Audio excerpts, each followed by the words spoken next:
அன்பார்ந்த எனதருமை யூடியூப் நேயர்களுக்கு வணக்கம்.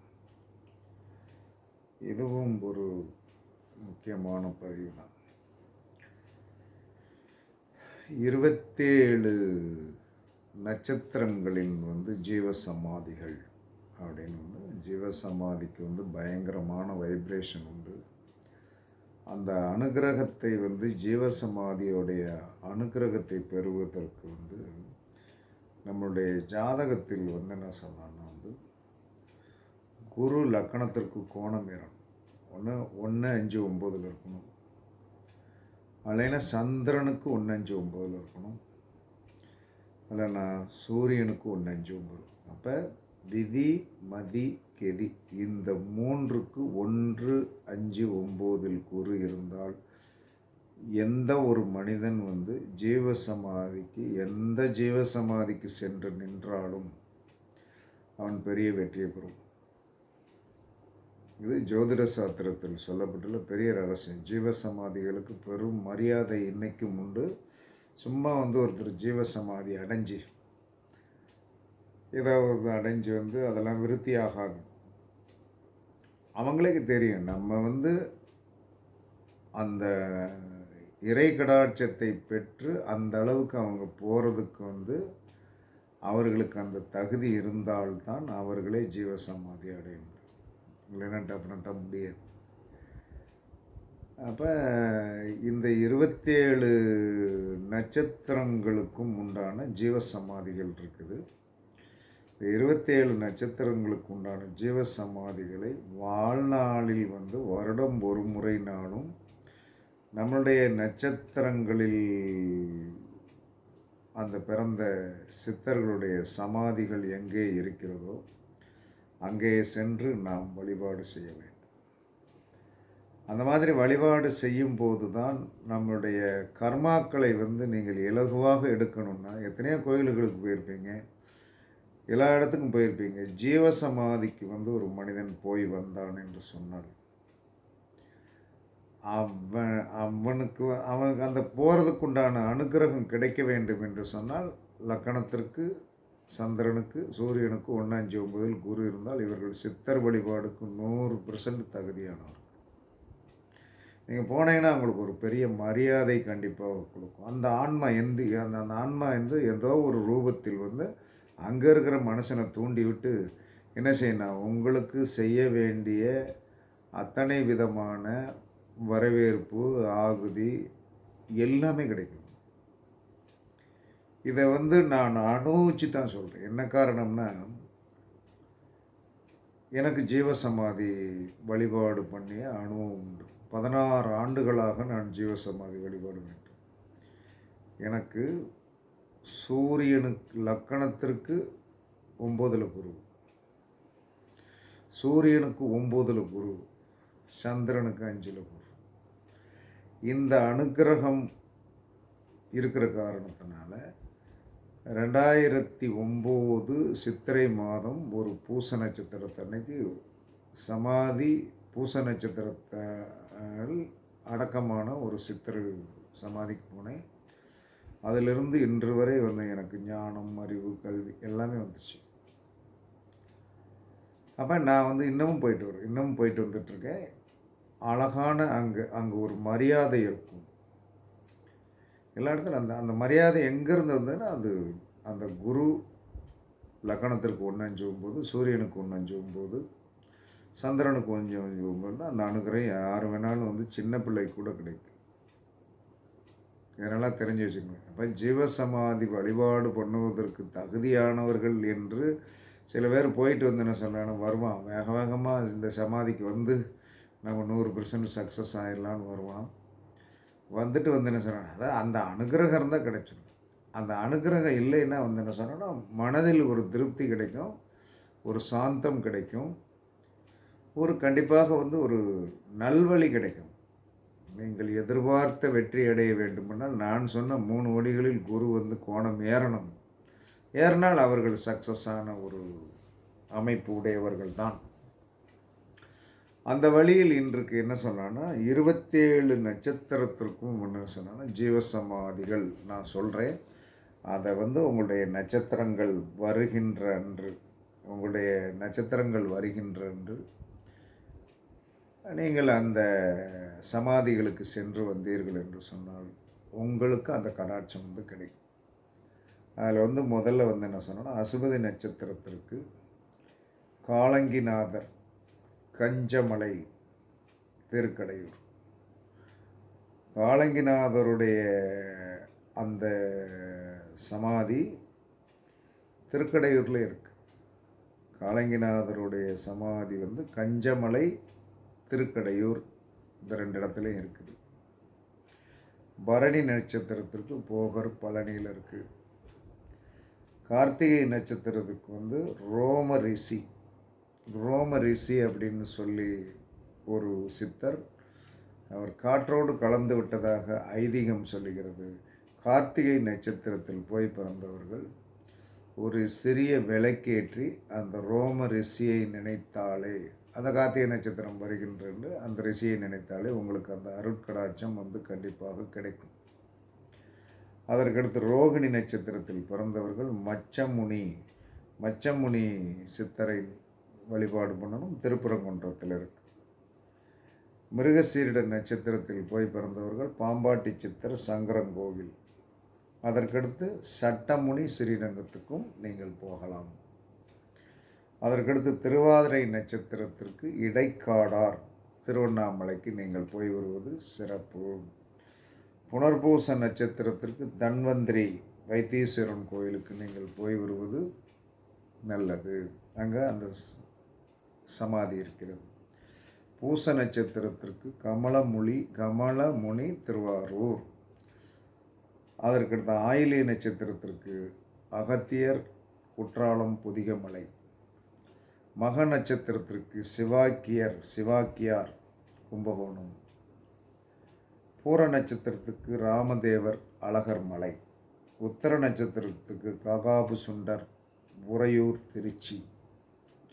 அஸ்த நட்சத்திரத்திற்கு கரூர். சித்திரை நட்சத்திரத்திற்கு வந்து புன்னாக்கீசர் நன்னாசேருங்கிற ஊரில் இருக்குது. சுவாதி நட்சத்திரத்திற்கு புலிப்பாணி, பழனி. விசாக நட்சத்திரத்திற்கு குதம்பை சித்தர், மாயவரம். அனுச நட்சத்திரத்திற்கு வால்மீகி, எட்டுக்குடி. கேட்டை நட்சத்திரத்திற்கு பகவான் வியாசர். இவரை நினைத்தாலே போதுமானது.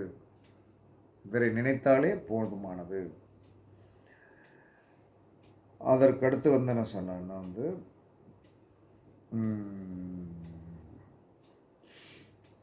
அனுச நட்சத்திரத்திற்கு வால்மீகி, எட்டுக்குடி.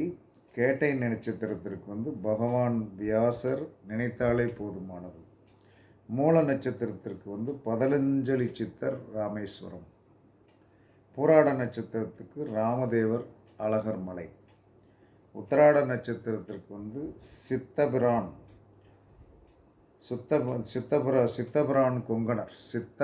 கொங்கணர், திருப்பதி. அதாவது உத்திராட நட்சத்திரத்திற்கு கொங்கணவர், அவருடைய முன்னாள் வந்து சித்தபிரான் சேர்த்துருக்காங்க. சித்தபிரான் கொங்கணர், திருப்பதி. திருவோணத்திற்கு வந்து தட்சிணாமூர்த்தி சித்தர், புதுச்சேரி. அவிட்ட நட்சத்திரத்திற்கு திருமூலர், சிதம்பரம். சதய நட்சத்திரத்திற்கு வந்து கயுபாலர். இவரை நினைத்தாலே போதும், அவருடைய ஜீவசமாதி எங்கேயும் இல்லை. அதற்கடுத்து என்ன சொல்கிறான்னா வந்து 25வது பூரட்டாதி நட்சத்திரம் ஜோதிமுனி. 25வது நட்சத்திரம் பூரட்டாதி, ஜோதிமுனி. தீபம் ஏற்றி இவரை நினைத்தாலே, அந்த பூரட்டாதி நட்சத்திரத்தில் வந்து நீங்கள் தீபமேற்றி வழிபட்டாலே அந்த வைப்ரேஷன் உங்களுக்கு கிடைக்கும். உத்திரட்டாதி நட்சத்திரத்திற்கு டமரகர் சித்தர், சிறுமணி. அதாவது இந்த டமரகர் சித்தரை வந்து சின்ன லேசாக விளக்கு பொருத்தி லேசாக மணி அடித்து நீங்கள் வந்து அந்த உத்திரட்டாதி நட்சத்திரம் வருகின்ற அன்று டமரகர் சித்தர் நட்சத்திரத்திற்கு சிறு மணி ஒளி செய்து நினைத்தாலே உங்களுக்கு அந்த அனுக்கிரகம் கிடைக்கும். ரேவதி நட்சத்திரத்திற்கு சுந்தரானந்தர் மதுரை மதுரை இவங்களாம் அடக்கம் ஆயிருக்காங்க. அப்போ இந்த மாதிரி ஒரு அமைப்பு நமக்கு அனுக்கிரகம் இருந்தால், அந்த அனுக்கிரகம் இருந்தால்தான் அந்த இதை அடைய முடியும். அப்போ இருந்தாலும் ஒவ்வொரு மனிதனும் தன்னுடைய நட்சத்திரத்திற்கு உண்டான சித்தர்களை தெரிந்து வைத்திருப்பது சாலச் சிறந்தது.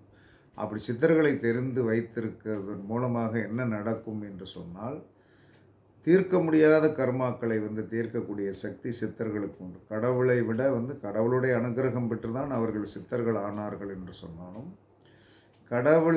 கடவுள் சாதிக்க முடியாது, கடவுள் மூலமாக சாதிக்க முடியாததை சித்தர் மூலமாக சாதிக்கலாம் என்பதற்கு நிறைய உதாரணங்கள் சொல்லலாம்.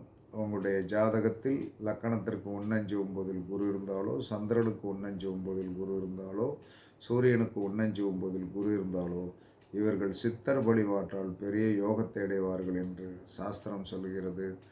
கண்டிப்பாக இதெல்லாம் கிடைக்கறிய ஒரு பொக்கிஷம். எல்லாம் தெரிஞ்சு குறித்து வச்சுக்கிடும். இன்றைக்கு ஒரு யூடியூப்பில் பார்த்துட்டோம், நமக்குள்ளதை மட்டும் என்ன சொல்கிறேன்னா தெரிஞ்சு வச்சுக்கிடுவோம் அப்படிங்கிறத விட ஒரு டைரி போட்டு குறித்து வைங்க. பின்னாடி வருகின்ற சந்ததிகள் என்ன சொல்லலான்னா கண்டிப்பாக நீங்கள் குறித்து வைத்ததை பார்த்து உங்களுடைய குழந்தைகள், உங்களுடைய சந்ததிகள் அதை பார்த்து ஒரு காலத்தில் அந்த இடத்திற்கு போய் வெற்றி பெறுவதற்கும் இது ஒரு ஏதுவாக இருக்கும். அதனால் கண்டிப்பாக இதற்குண்டான ஒரு அமைப்பு, வெற்றிக்குண்டான அமைப்பு, ஒவ்வொரு நட்சத்திரக்காரர்களும் வழிபட வேண்டிய சித்தர்கள் அப்படின்னு சொல்லக்கூடிய ஒரு அனுகிரகம் என்ன சொல்லலாம்னா இன்றைக்கு உங்களுக்கு தெரிஞ்சிடும். ஏன்னா ஆஃபீஸில் கொஞ்சம் டைட் ஒர்க் இருந்ததுனால போட முடியல. அப்போ சரி வீட்டுக்கு வந்தனால என்ன சொன்னாங்கன்னா எப்படியும் 11 மணிக்குள்ளே 2 வீடியோனாலும் போட்டுருவோம் அப்படிங்கிற ஒரு முயற்சியில் 1வது வீடியோ போட்டாச்சு. அடுத்தும் ஒரு முக்கியமான வீடியோ கண்டிப்பாக போட போகிறேன். அதனால் 2 வீடியோ இருக்கும். நாளைக்கு கூட 2 வீடியோ போடலாம் என்று கூறி, உங்களுடைய நட்சத்திரத்திற்கு நீங்கள் வணங்க வேண்டிய சித்தர்கள், சில சித்தர்களுக்கு என்ன சொன்னான்னா அவர்கள் காற்றோடும் ஒளியோடும் கலந்து விட்டார்கள். அப்போ அதற்கு நம்ம அவங்கள நினைச்சாலே போதும், உங்களுடைய நட்சத்திரம் வருகின்றென்று கண்டிப்பாக ஒவ்வொருத்தருடைய நட்சத்திரம் வருகின்றென்று எப்படி இந்த சித்தர்களை போக முடியல அப்படிங்கும்போது நெட்டில் என்ன சார் இந்த சித்தர்களுடைய பேரை போட்டு நம்ம டவுன்லோட் பண்ணுனா வரும். அதை என்ன சொல்கிறான்னா ஒரு சின்ன இது A4 சைஸில் அல்லது அதற்கு கொஞ்சம் கம்மியான அளவில் ஃபோட்டோ பிரிண்ட் போட்டு நீங்கள் அதை ஃப்ரேம் பண்ணி வச்சு உங்களுடைய நட்சத்திரம் ஓடிக்கொண்டிருக்கும்போது அதில் குரு ஓரை, ஒவ்வொருத்தருடைய நட்சத்திரம் ஓடிக்கொண்டிருக்கும் போதும் அந்த குரு ஓரையில் மாதத்தில் ஒரு தடவை தான் நம்ம நட்சத்திரம் வரும். அன்றைக்கி அந்த குரு ஓரையில் விளக்கு போட்டு நீங்கள் என்ன வேண்டினாலும் கிடைக்கும். இதுதான் ரகசியம். சித்தர்களை வழிபாடு முடிஞ்சால் எங்கேயோ சமாதி இருக்குது, ஓகே. அதெல்லாம் போக முடியாத நிலைமையில் இருக்கிறவங்க என்ன செய்வாங்க, அவங்களுக்கு என்ன நம்ம ஒரு லூப் லைன் எப்பயுமே சொல்லணும். அதாவது கோடீஸ்வரன் திருப்பதிக்கு போயிடலாம், கோடீஸ்வரன் இல்லாதவன் திருப்பதிக்கு போக முடியாது. தான் டிக்கெட் புக் பண்ணி இன்றைக்கி எவ்வளவோ சிரமங்கள் இருக்குது. அதேமாரி நான் வழிபாடு பண்ணணும்னா அதுக்கும் லூப் லைன் இருக்குது. எல்லா மனிதனுக்கும் ஜோதிட சாஸ்திரத்தில் ஒரு லூப் லைன் இருக்குது. அந்த விதத்தில் சித்தர்களுடைய அனுகிரகம் அங்கே போயும் வாங்கலாம், 100% வேலை செய்யும். போகாமலும் 75லிருந்து 80% கிடைப்பதற்குண்டான வழி, உங்களுடைய நட்சத்திரம் ஓடிக்கொண்டிருக்கும் போது, அந்த நட்சத்திரம் ஓடிக்கொண்டிருக்கிற காலத்தில் குரு ஓரையில் நீங்கள் நல்லா நீட்டாக அழகாக அந்த சித்தருடைய படத்தை ஃபோட்டோ பிரிண்ட் போட்டு 2 நெய் தீபம் போட்டு ஏதாவது ஒரு இனிப்பு வைத்து நீங்கள் அந்த சித்தரை நினைத்து கண்மூடி தியானம் பண்ணினீர்கள் என்று சொன்னால் காலத்திற்கும் நீங்கள் நினைத்த அத்தனையும் நடக்கும். இது சத்தியமான உண்மை. இதை பயன்படுத்தி பாருங்கள், வெற்றி கிடைக்கும் என்று கூறி உங்களிடமிருந்து விடைபெறுவது சிப்பிப்பாறை ஜோதிடர் சாதிராகவன் ஜெயபாலாஜி. சுகமே சூழ்க, சுகமே சூழ்க. வாழ்க வளமுடன், வாழ்க வளமுடன். வணக்கம், வணக்கம், வணக்கம்.